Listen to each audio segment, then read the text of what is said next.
Welcome to the Charger Bulletin News, and happy Halloween! That's right, we have lots of information for you today, so let's get started. On Saturday, November 2nd at 2 p.m., the Girl Up Club will be hosting a Powder Puff flag football tournament. The costs are $25 per team, $5 per player. All proceeds will be going to be raised for girls in Uganda so they can escape gender-based violence and continue their education. Kickoff is at 2 p.m. at Kathy Zolad Stadium. Last Thursday, October 24th, the fire alarms in Buckman Hall were set off. After investigation, it was found that the source of the fire alarms was from a classroom where a group of students were participating in a lab activity that received just a little bit more smoke than anticipated. This resulted in the fire alarms being set off. Firefighters and other first responders were called to the scene, and all students were evacuated from the building following safety protocol. However, there were no injuries from the incident, and students were eventually let back into the building.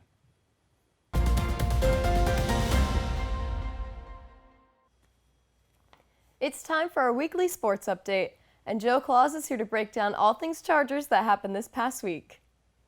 Thanks, Ariana. Football is back in action this Saturday after a bye week last week. They will be playing at 1 o'clock against Franklin Pierce University. This will be the Chargers' pink game in support of breast cancer awareness. This is their last home game of the regular season, and they are looking to make a push to the playoffs, so everyone should go out and support the team. Volleyball took to the court on Saturday against Southern New Hampshire University. The Chargers came out firing as they dominated the match, winning 3-0. New Haven was led by sophomore Ruby Farah, who finished with 10 kills and 7 digs. Senior Mallory Nowicki added another 6 kills and 2 blocks on the night. Volleyball will play next on Friday at St. Anselm's University in a battle of 2 of the top teams in the Northeast 10.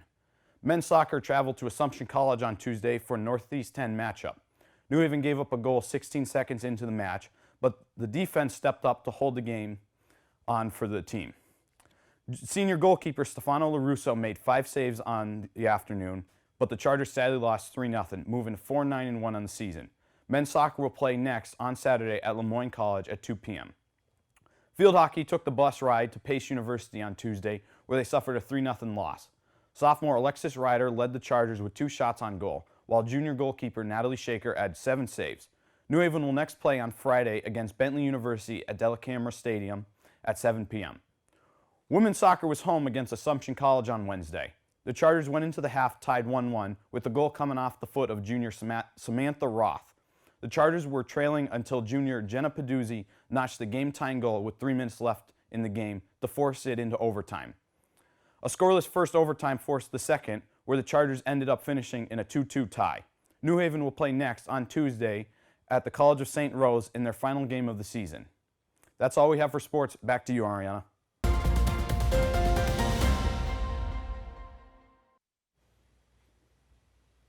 The Hands on That Body event is an annual fundraising event for the West Haven Food Pantry. If you want to register, you can donate 2 canned goods and non-perishable food items. At the Hands on That Body event, the West Haven Allington Fire Department provides a fire truck, and the participants must keep one hand on the truck while completing multiple tasks. Throughout the competition, participants will have the opportunity to forego particular challenges by giving an additional donation to the West Haven Food Pantry. If a participant removes their hand from the truck at any point, they will be eliminated. The last 3 participants remaining in the competition will be awarded with prizes provided by the Rotaract Club. Food and beverages will also be provided. Well, looks like the sports ghosts have brought me back to the anchoring desk. Every year, Delta Phi Epsilon sorority hosts the Deepher Dude pageant. Deepher Dude is an annual male beauty pageant to raise funds and awareness for the international philanthropy, the Cystic Fibrosis Foundation. The event will consist of male participants competing in 4 rounds with the assistance of a sister of Delta Phi Epsilon as their escort. The rounds will consist of formal attire, a Disney round, Delta Phi Epsilon Cystic Fibrosis Foundation related round, and a talent round. Each participant will be scored by judges based on the contestants' creativity and performance as well as fundraising. Fast passes are being sold this week in Bartels. Other admission is first come, first serve. If you have any questions, you can email Delta Phi Epsilon at newhaven.edu.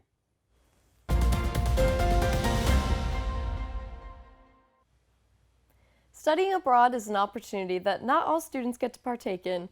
Fortunately, our managing director, Corina Rodriguez, is currently in Prato. She has created a new segment titled Postcards from Prato, We now hand it over to Corina in Prato. Since fall 2012, the University of New Haven has been welcoming its students to its Tuscany campus in the city of Prato.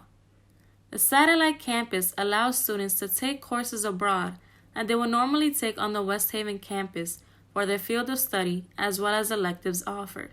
Students can expect to find classes like they have on home campus. In fact, some of the professors actually come over with them and teach the same classes that they would have had on home campus, but with a different twist. So all of the learning activities, things outside of the classroom, have a little bit of an Italian twist. They get internship opportunities or field learning experiences in the Prato Police Department or the fire department or the local town hall, things like that. They volunteer. So there's a lot of other opportunities that don't exist on home campus or that are different here. So it's a little bit of home and a little bit of Italy all mixed together.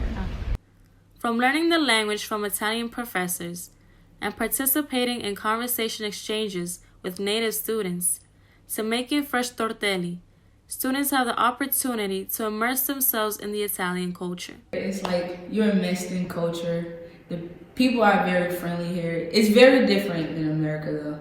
Like the food, the way people talk, the way people like do things. Like I love meeting people. I'm very like outgoing. Mm-hmm. Like even here in Prato, I've made a lot of Italian friends. Not only does the program allow students to develop the interpersonal skills, but it also gives them an extra advantage in their career field. There's tons of studies out there that show how students who've studied abroad, even for short programs, but especially for longer term programs, have a leg up than when they're looking for jobs. They get hired quicker, they get paid more for a starting salary because you develop skills here that are super marketable. This year, the university accepted over 80 students, making it the largest group in its history. For the Charger Bulletin News, I'm Corina Rodriguez. Well, that's all we have this week on the Charger Bulletin News. To stay up to date with on-campus news, visit thechargerbulletin.com and follow us on social media at Charger Bulletin. That's all we have for you this week. Thank you for tuning in. I'm Joe. And I'm Ariana. We'll see you next week on the Charger Bulletin News. Have a fun and safe Halloween, everyone.